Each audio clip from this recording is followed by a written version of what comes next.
شین، شمیم کے ہاتھ میں شربت، شمیم کے ہاتھ میں شربت۔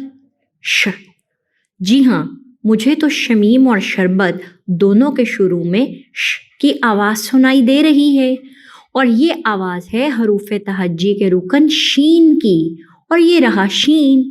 شین بھائی ہے سین کا، لیکن دونوں میں فرق کیا ہے؟ فرق یہ ہے کہ شین کے اوپر پائے جاتے ہیں 3 نقطے۔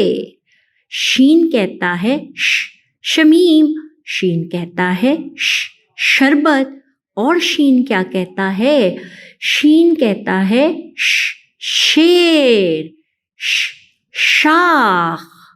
اب اپنے ارد گرد کی چیزوں کو غور سے دیکھیں اور بتائیں کیا کوئی ایسی چیز موجود ہے جس کے شروع میں شین کی آواز سنائی دے رہی ہو؟